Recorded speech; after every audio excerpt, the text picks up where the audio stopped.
Good morning. My name is Atlas, and welcome to Unmatched 201. I'm calling this 201 because it's not a how to play.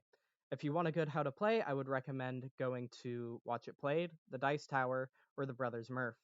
I'm coming at this strategy guide through my experience of the game as well as from my observations of watching other content creators cover specific characters or some of the competitive formats. Some of the outcomes I hope get across in this video is knowing your fighter, how to use feint, some definitions of common terms such as kiting, baiting, advantage, etc., how to position and what offensive pressure is, and what to do in advantage and disadvantage. Knowing your fighter, I think this is one of the most important aspects of the game. Before you use a fighter for the first time, you should probably look through the deck. Look at what their defense is like. What are some of their strongest attacks? Do they do more damage through their effects, or do they do more damage through their straight values? Um, as well as looking for some weaknesses and maybe being aware of how you might want to move around the opponent to keep blocking those areas. Practice. It can take 4 or 5 and even more times with the character before you start to click with them and start to understand what they're trying to do. Knowing the enemy fighter. This is important. If you know that the opponent has feints in their deck, then you know that you may need to be a little more cautious playing some of your effects based cards.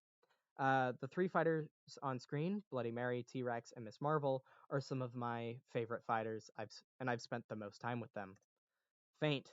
This card is in most decks, and I believe is the most important card in the game, as it can stop powerful cards from going, especially defensively.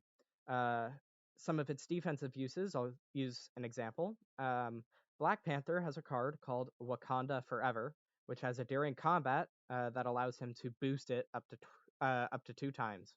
Uh, if you defend 4 into that card, uh, it can go from a 3 to a 9, so you'd take 5 damage. But if you feint it, you'll only take 1 because it'll stay a 3 and he can't boost it. This helps a lot in keeping your health up. Uh, Offensive uses. You can use this card offensively to try to bait out the opponent and keep them from getting any benefits from their cards, such as a movement effect or card draw. Um, it can also be used to stop cards like Bewilderment, and instead of those ignoring your value, you cancel that effect and do a free 2 damage. Some fighters have alternatives to feint or other cards in addition to that give them more cancels offensively or more cancels defensively and sometimes even offensively. The fighters below that list, being Robin Hood, Invisible Man, Oda Nobunaga, and Bruce Lee, they they have offensive cancels, cards that are attack cards but can only cancel or that have a cancel effect, such as one of Bruce Lee's Jeets. It has a cancel effect on it. So when you attack with it, you can prevent the opponent from moving or drawing cards, and you still get to gain an action and continue your combo. Definitions, everybody's favorite. Meta effects. All right. If you turn your attention to the card here, it's called Feint, and it's from Deadpool's deck. A meta effect would be referring to things happening outside of the base part of the game, such as tipping your figure over, making a fainting noise, and then resetting your figure, standing it back up. Uh, Typically, what me and my friends do with some of these effects is, for example, Chimichanga Break. It has a during combat of if there is food on the table, this card's value is 5 instead. We instead treat it as during combat, this card's value is 5 instead. Kiting. This is the way you're going to be moving for most of the game, keeping 1 or 2 spaces between you and the opponent.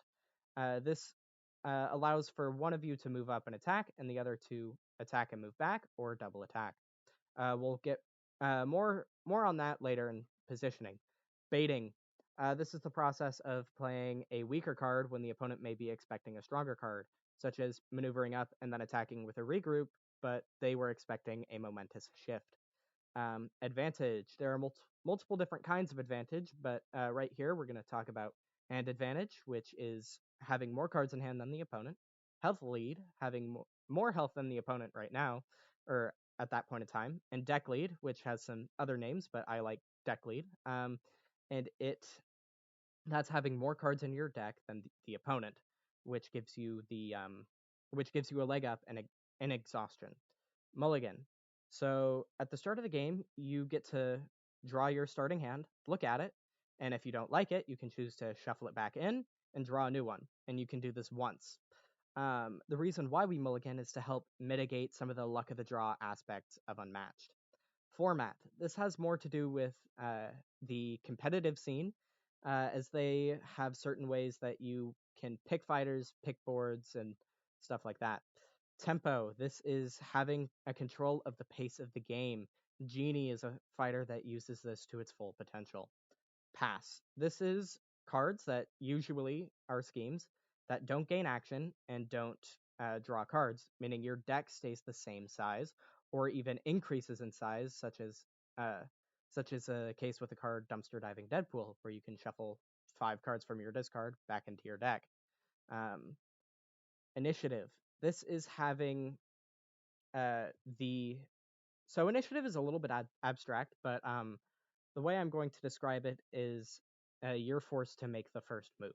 The opponent has the opportunity to sit back and wait for you to do something. Uh, Lethal. There are two different forms: confirmed lethal and lethal range. Confirmed lethal means no matter what the opponent does, a card in your hand will always kill, uh, and will always defeat them. Lethal range means they have one or more cards that could prevent them from being defeated, such as a feint blocking out beast form from Dracula. Common cards. These are cards that appear in multiple decks, such as Regroup, Feint, and Momentous Shift. Positioning. Why is positioning important? Well, it can help determine how much damage you can deal and how much you can take. Defensively, that might mean hiding behind a wall of sidekicks, or maybe maneuvering farther away and putting more space between you and the opponent, forcing them to maneuver boost to you. Um, Kiting definitely comes into play here, especially offensively. If you are standing one space away and it's the opponent's turn, they have to maneuver up and then attack you if they want to hit you. And then when it becomes your turn, they're standing right next to you, unless they played a card that moved them. And if they're standing right next to you, you have the opportunity to attack them twice, or even just attack and maneuver away. But they won't know if you're going to maneuver away for that second action. Um, Boosting a maneuver. It is best to try to avoid doing this, but sometimes it's quite beneficial to help keep up aggression. Board gimmicks. So if you look at this board here and you notice some of those weird symbols on it, those are secret passageways, which lets you move between them. Um, Board gimmicks can change the way you may want to move around and change the way you may want to position yourself, and try to remember that, hey, that that amount of distance isn't actually so big because you could just move from one secret passageway to one on the other side of the board. Offensive pressure, that is attacking the opponent consistently and constantly, keeping them a little bit on the back foot, trying to make sure that they don't attack you, and you're essentially defending through pure aggression. Uh, but this can backfire if the opponent figures you out, which leads us into how to use advantage and disadvantage. This will lead us to the bottom point here: bluffing and mind games. You want to always be bluffing that you have the best card in your deck in your hand, um, which might mean acting a little bit more aggressively than you probably should be. This can this may make the opponent think that you have really good defense and are trying to attack them with a really good card. And at its core, Unmatched is a mind game, trying to figure out what the opponent is attempting to play on you. Uh, how to maintain advantage? So board advantage and being the one with the tempo is going to be attacking the opponent and keep on attacking. This keeps them on the back foot, like I mentioned earlier. What else can you do with advantage? You can quickly pivot defensively if you need more cards, as the opponent may not be quite as eager to attack you. If you're in disadvantage, you may want to try to run away and hide behind sidekicks if you have them left.